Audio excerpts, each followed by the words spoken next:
अपने सब सुन रहा छी एपी प्रोडक्शन के प्रस्तुति।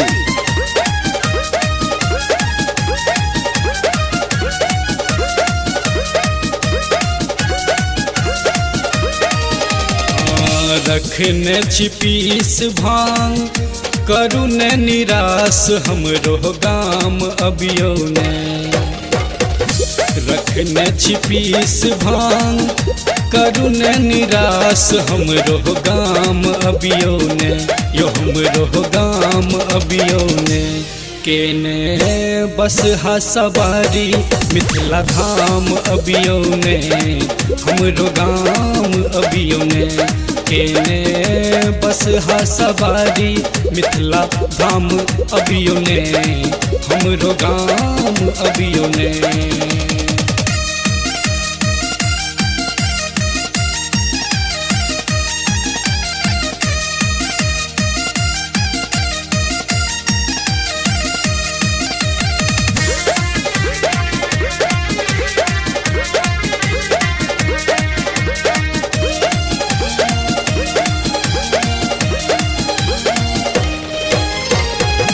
केकरा से कहबै दुख कियो ने सुनैये। कियो ने केकरो बाबा अहूँ के बुझलिए।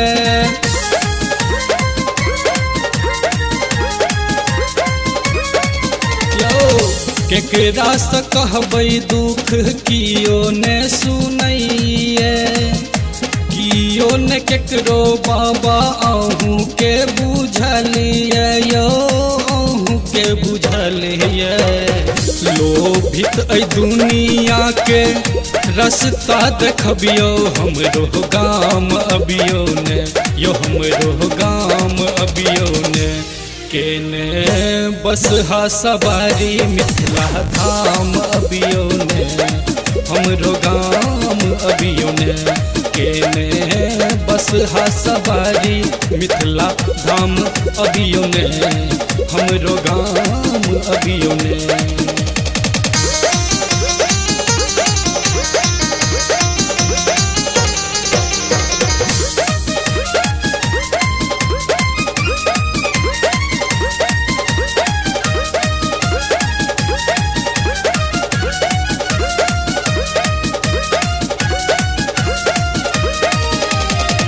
जाक अहाँ बसलौं बाबा अपने झारखंड यो। हँसैया लोग सब कहैया अनाथ यो।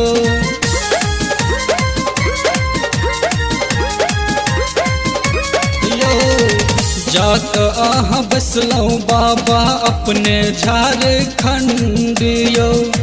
हँसैया लोग सब कहैया अनाथ यो। हाँ कहैया अनाथ यो।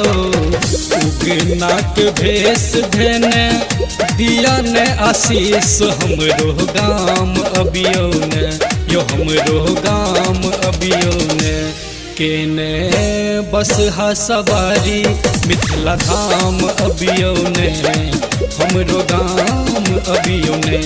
केने बस हा सवारी मिथिला धाम अबियो ने। हमरो गाम अबियो ने।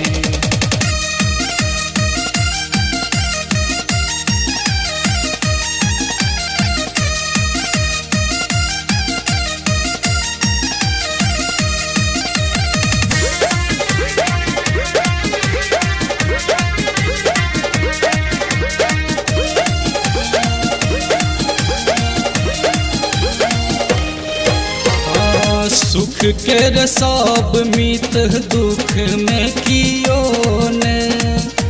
पड़ल विपैत बाबा अपनो भेलै आन सनियो।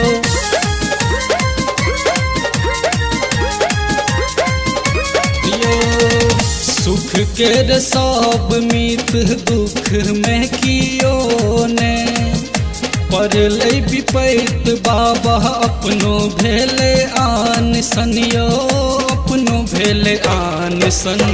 सुनियो पिहानी बाबा संदीपक लाचारी हमरो गाम अबियो ने। यो हमरो गाम अबियो ने। केने बस हा सवारी मिथिला धाम अबियो ने हमरो गाम अबियो ने केने बस हा सवारी मिथिला धाम अबियो ने हमरो गाम अबियो ने रखने छिपीस भांग करू ने निराश हमरो गाम अबियो ने रखने छिपीस भांग करू ने निराश हमरो गाम अबियो ने यो हमरो गाम अबियो ने केने बस हा सवारी मिथिला धाम अबियो ने हमरो गाम अबियो ने केने बस हा सवारी मिथिला धाम अबियो ने हमरो गाम अबियो ने।